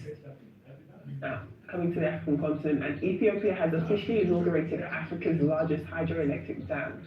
The $5 billion project will provide energy to the country. With 120 million people, Ethiopia is Africa's second most populous country, and it deepens, however, a rift downstream with Egypt, which has unsettled the region. Now, the dam's output has gradually increased since the first turbine was turned on in 2022, and it reached its maximum 5,150 megawatts of power on Tuesday. That puts it among the 20 biggest hydroelectric dams in the world, at about 1/4 of the capacity of China's Three Gorges Dam. Now, Ethiopia's downstream neighbors, including Egypt in particular, which built its own Aswan High Dam on the Nile in the 1960s, fear that the Grand Revolution Dam, this one by Ethiopia, could restrict its water supply during droughts and could encourage the construction of other upstream dams. Now, the International Criminal Court has opened its war crimes case against fugitive Ugandan rebel leader Joseph Kony in its first ever confirmation of charges without the accused present. Now, the hearing confirms charges but cannot progress to a trial in Kony's absence. The warlord faces 39 counts, including murder, rape, sexual slavery, enslavement, and torture, allegedly committed in northern Uganda between July 2002 and December 2005. Now, from 1986, the Kony's Lord's Resistance Army sought to overthrow Uganda's government, saying it wanted to establish a state based on the Bible's 10 Commandments. At this point, his whereabouts remain publicly unknown, and it's not clear if he's even still alive. But the victims' accounts are horrifying, which includes a 39-year-old woman named Evelyn Ayo, who said the LRA attacked her school when she was just 5 years old. The rebels killed and then cooked her teachers in big drums, and she and her classmates were forced to eat their remains. on the topic of trying defendants at the ICC in absentia, legal experts say the ICC prosecutors could use this case as a precedent for other high-profile suspects charged by the ICC yet to face trial, including Russian President Vladimir Putin and Israeli Prime Minister Benjamin Netanyahu. And finally, Ivory Coast's former First Lady Simone Bagbo is among the 5 candidates officially cleared to contest next month's presidential election. Simone Bagbo's surprise inclusion means she will run against 83-year-old Alassane Ouattara, who took power after she and her former husband, Laurent Gbagbo, were captured in a presidential bunker during the conflict that hit the country after the 2010 election. Now, the former president has been barred from contesting again, along with former Prime Minister Pascal Affi-N'Guessan and the ex-Credit Suisse banker, CEO Tidjane Thiam, all of them disqualified. Now, their disqualification has raised concern about the legitimacy of elections to be held on October 25th and has sparked fears of instability. With her nickname being the Iron Lady, Simone Bagbo's candidacy is not only politically significant, but symbolically powerful in a country where women remain largely underrepresented in national leadership. So we have a whole host of stories today on the World Brief. So I beg for you to pick a few and discuss it. We can move on to papers. Let's see your thoughts. It's about very exactly. Real quickly, Simone Bagbo here, great political to the force, but going nowhere. Ouattara will be re-elected easily. That's piece of cake. Nothing is going to happen. As regards what's happening in Nepal, so this is what's happening in Nepal, and thank God for social media. And you see, that's why every government wants about social media. A trend was going on. Nepo babies were posting their affluent lifestyle. Nepotism babies. And children of the poor kept on looking and saying, what kind of life is this? So they started trending, say no to these Nepo babies. Then the government got scared and shut down the social media because the government would never understand. So they always make mistakes, like they try to shut everybody down. And the kids got irate and said, no, we have a right to our country. People are living fast. The government is corrupt. The prime minister is corrupt. The same prime minister that used to be a freedom fighter in the 80s and the 70s. Because if you see the history of Nepal has a long history of dynasty and royalty and all of that. So there's a class system. Then they went on the streets. Government ended up killing about 19 of them. Then all hell let loose. They stormed the parliament, caused chaos and all of that. India shut their borders and everything. Countries are on tenterhooks. I hear the prime minister is in a military barrack somewhere hiding out. So now the mayor of the town is now begging the young people that, no, you have a right to your voice. The social media they shut before, they shut down before, they quickly put it on again. So it just shows the power of the people. And that's why we keep telling you, if you see what's happening in Nepal, it's just like what's happening in any other developing country. It classes exactly what happened in Bangladesh. Some people think they are better than the people, and that's what ruins the country. As regards the dam issue, it goes back again to colonialism. Because Egypt was more important to the British colonial system. So what they did was that they gave Egypt more rights. They gave Egypt 48 billion cubic meters of water in the dam, because the Nile passes through about 11 countries, relegating other countries like Sudan and Ethiopia and everything. Yes. When Ethiopia started to go on the ascendancy and they needed more to do, historically, the Blue Nile is in their area, more volume of the water is in their area. Yeah. And they say, we have to build a dam. They've been talking about it since the 70s. They finally did build the dam in the 90s. They started talking about it again in the 90s, finally did build the dam, and they want to be able to generate water.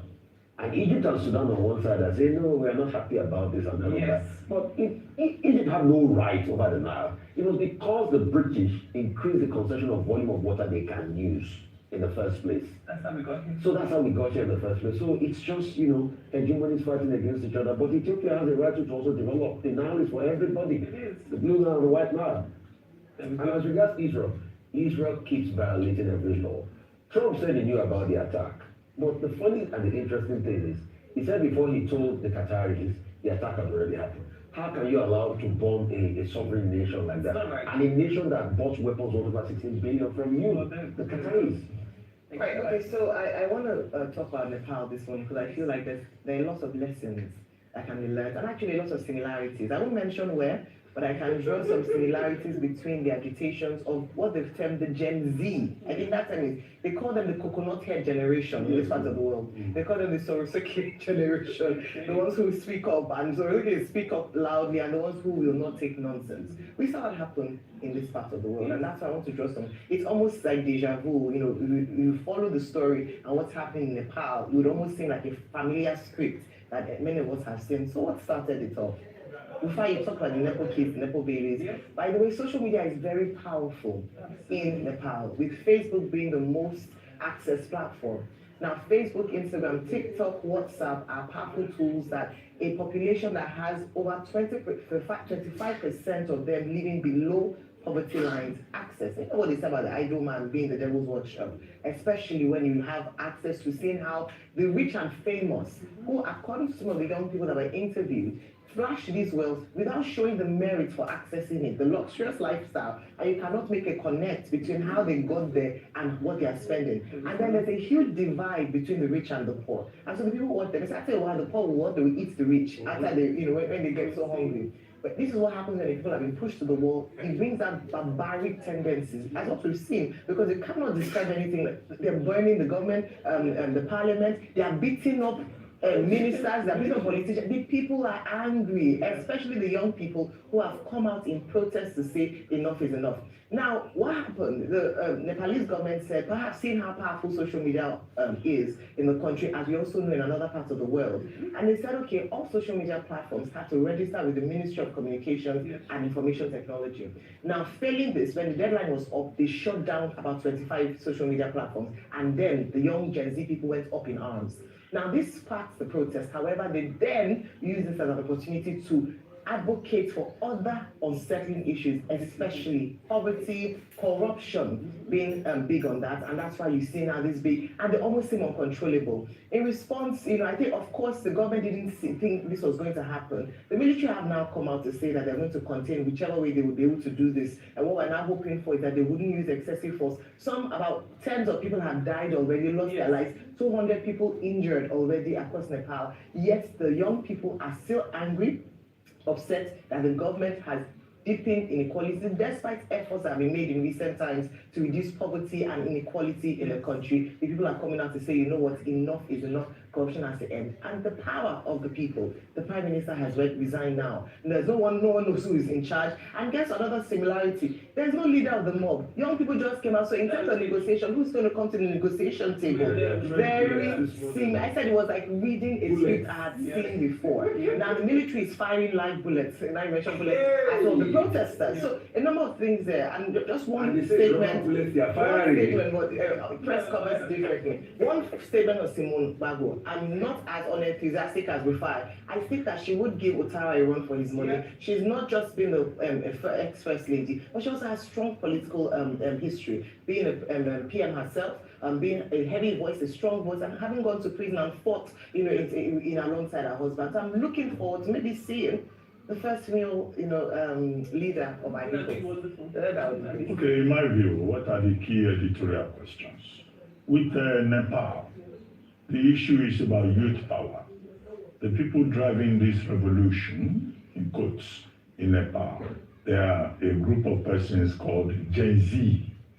And they say they are complaining about corruption, they are complaining about Nepo baby, Nepo kids, the elite, the conspicuous consumption of the elite. So on Monday, they took to the streets in Kathmandu, and then they were attacked by the police, killing some of them, over 200 injured, about 22 killed, and then, of course, on Tuesday, they went back to the streets.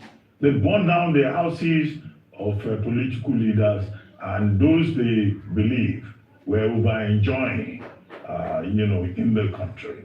But the big issue here is that this country is in a state of flux. There is no leader. The future of the country is uncertain. The Prime Minister may have resigned, but nobody knows who is going to take over.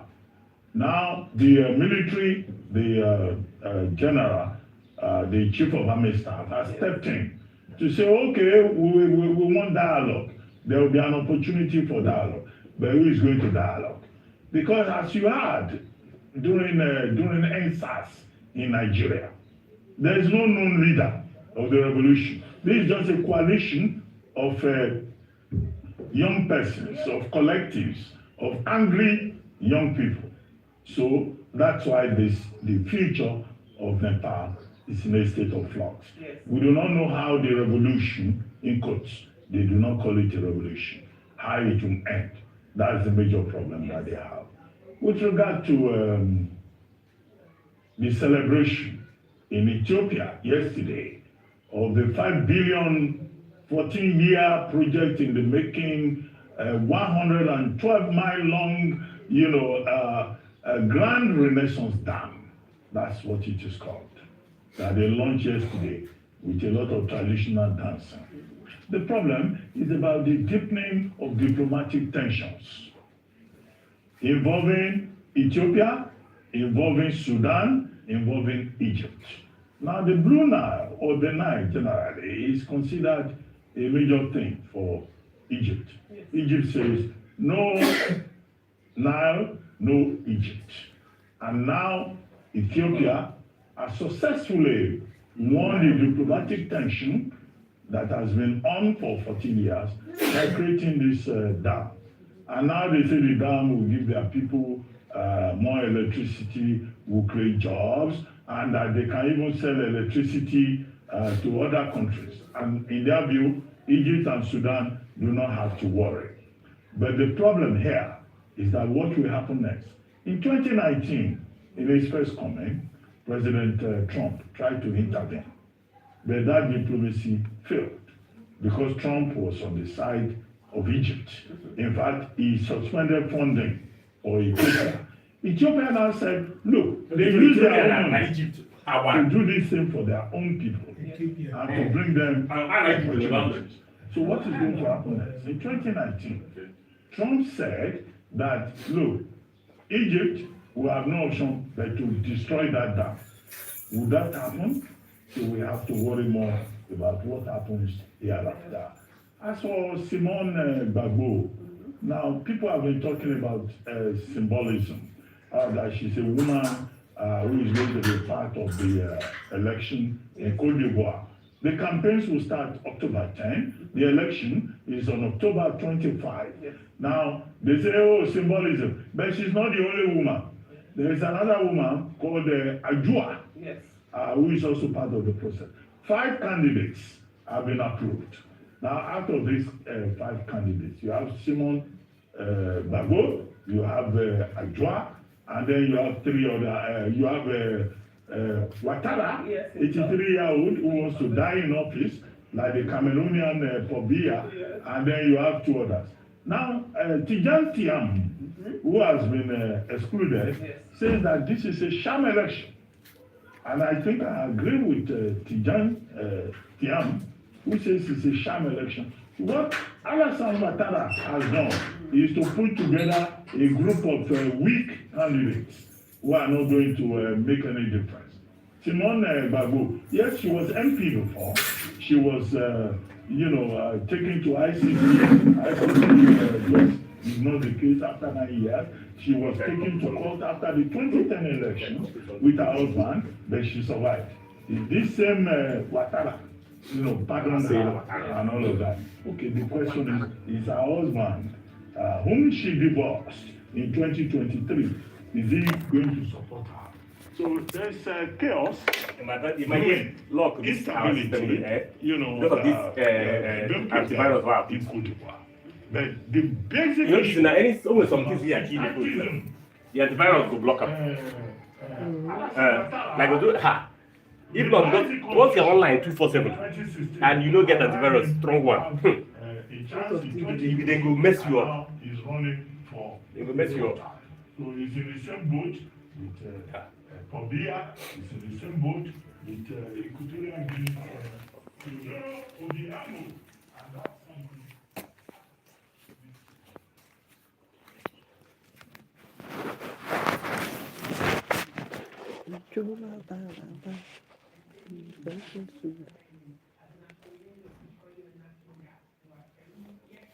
You know English. Yeah, Kusum Biswal. I know English. English is what I speak.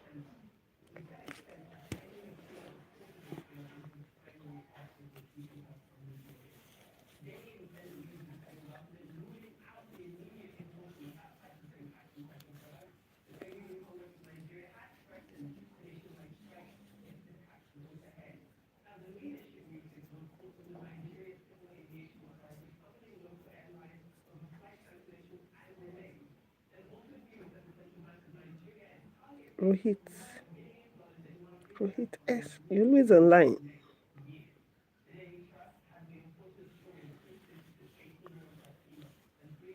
You're always online. What is happening?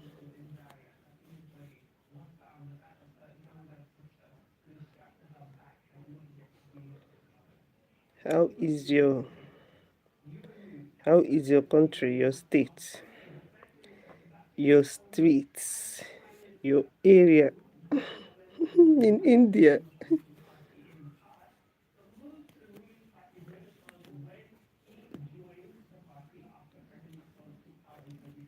See my photo. Your photo. Where? I should check out your photo. Where? Where?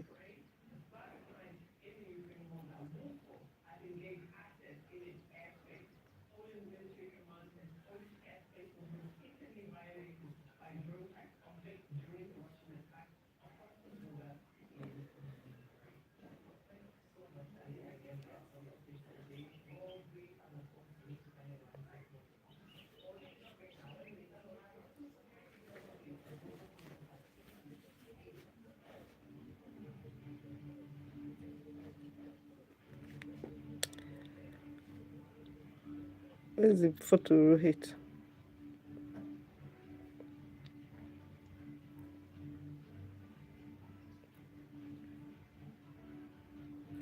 Today I apply my photo on photo column.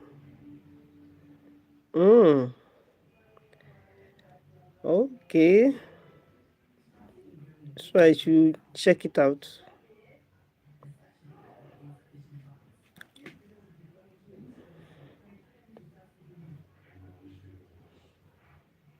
So I should go check.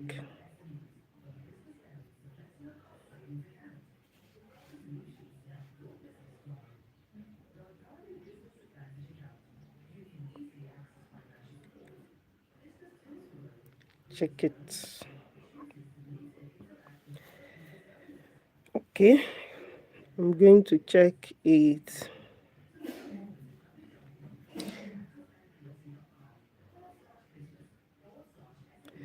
I'm even seeing it from here. I'm seeing it.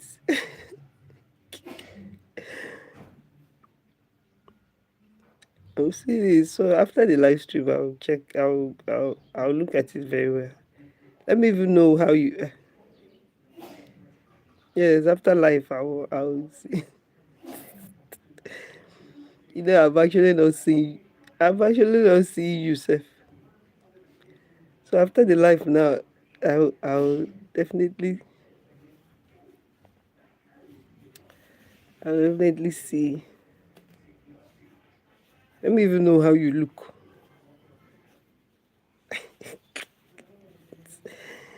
Oh my God.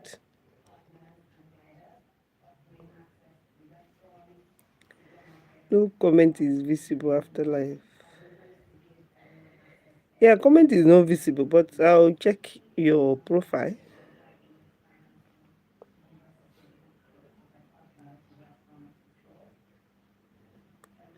I think I'm subscribed to your listing, I think.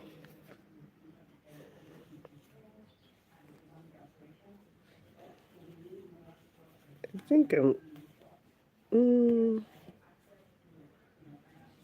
think I'm subscribed to your channel.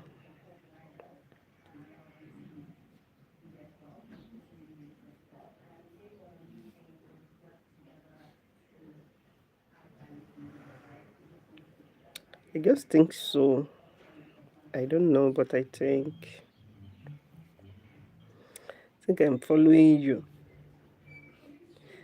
So after this live, I'll check. Or I can as well, I can as well screenshot.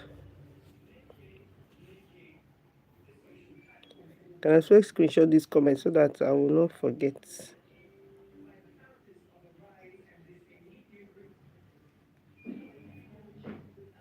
Something like that.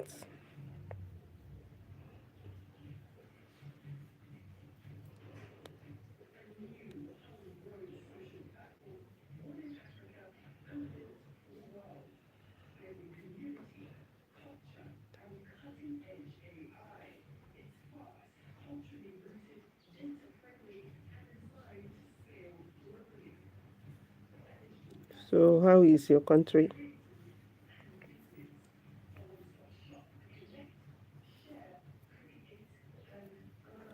Hope everything is fine over there.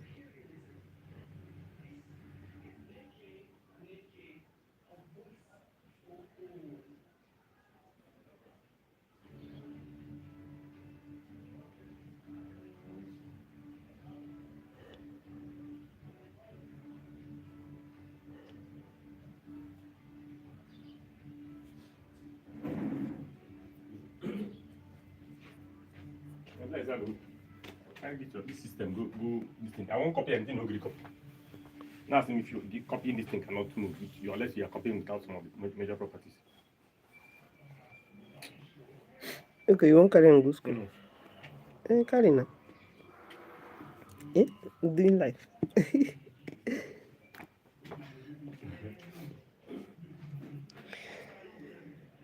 Oh my.